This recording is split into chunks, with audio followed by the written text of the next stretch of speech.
Hi പ്രിയമുള്ളവരെ, ഇപ്പോൾ നമ്മൾ 25 ദിവസമായി കേട്ടുകൊണ്ടിരിക്കുന്ന ഒരു ചർച്ചയാണല്ലോ. കേരളത്തിൽ UDF-ന് അധികാരം കിട്ടുകയാണെങ്കിൽ ആരായിരിക്കും മുഖ്യമന്ത്രി എന്നത്. അതിൻ്റെ പലതര പ്രചരണ പരിപാടികളും നമ്മൾ കണ്ടു കഴിഞ്ഞു, അണികളുടെ ഇടയിൽ നിന്നുള്ളത്.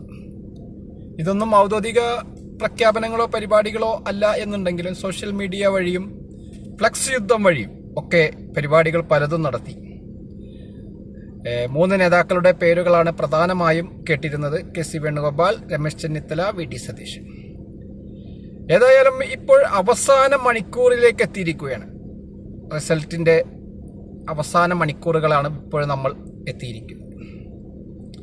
ഈ അവസരത്തിൽ അതിൻ്റെ കൂടുതൽ ആഴങ്ങളിലേക്ക് എത്തുകയാണെങ്കിൽ VD സതീശന് കൂടുതൽ പിന്തുണ വന്നുകൊണ്ടിരിക്കുന്നു എന്നതാണ് ഇന്നലെയൊക്കെയായി വാർത്തകളിൽ നിന്ന് മനസ്സിലാക്കാൻ സാധിക്കുന്നത്. VD സതീശൻ പിന്തുണയിൽ ഒരുപാട് മുന്നിലെത്തിയിരിക്കുന്നു എന്നതാണ് യാഥാർത്ഥ്യം. VD ഘടകകക്ഷികളുടെ ഇടയിലും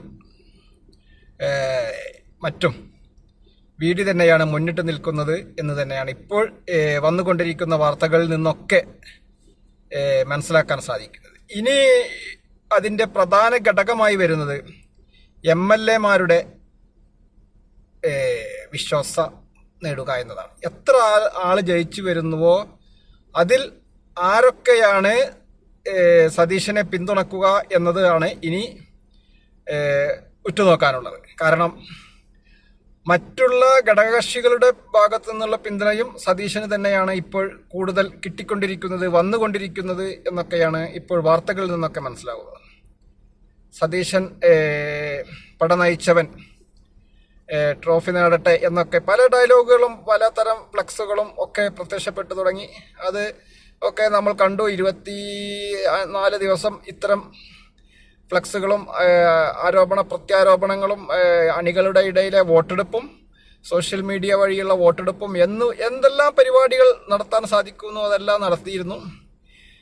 പലതര നേതാക്കന്മാരുടെ പലതര പ്രചരണ പരിപാടികൾ, അതിലിടയ്ക്ക് ഡൽഹി യാത്ര, അങ്ങനെ എന്തെല്ലാം പരിപാടികൾ നടത്താൻ സാധിക്കുന്നു അതെല്ലാം നടത്തി. ഇപ്പോൾ VD സതീശന് തന്നെയാണ് പിന്തുണ എന്ന് തന്നെയാണ് ഇപ്പോൾ വരുന്ന വാർത്തകളിൽ നിന്നൊക്കെ മനസ്സിലാക്കാൻ സാധിക്കുന്നത്. VD സതീശൻ പിന്തുണയിൽ വളരെ മുന്നിട്ട് നിൽക്കുകയാണ്. ഇനി വരാനുള്ളത് ജയിച്ചു വരുന്ന MLA-മാരുടെ പിന്തുണ ആർക്ക് ലഭിക്കും, അതാണ് ഇനിയത്തെ പ്രധാന ഘടകം. അത് തന്നെയാണ്. ജയിച്ചു വരുന്നവർ ആർക്ക് പിന്തുണ കൊടുക്കും, ആ പിന്തുണയിലാണ് ഇനി AICC-യുടെ ഹൈക്കമാൻഡ് തീരുമാനമെടുക്കുക എന്നാണ് ഇപ്പോൾ മനസ്സിലായത്. മറ്റുള്ള ഘടകങ്ങളൊക്കെ സതീശനൊക്കെയാണ്.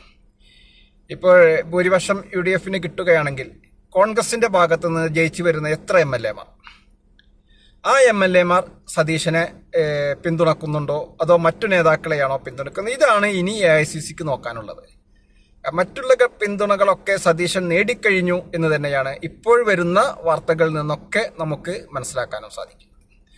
അപ്പോൾ ഏതായാലും സതീശന് തന്നെയാണ് കൂടുതൽ സാധ്യത എന്ന് തന്നെയാണ് ഇപ്പോൾ ലേറ്റസ്റ്റ് ആയിട്ട് വന്നുകൊണ്ടിരിക്കുന്ന വാർത്തകളിൽ നിന്നൊക്കെ മനസ്സിലാക്കാനുള്ളത്.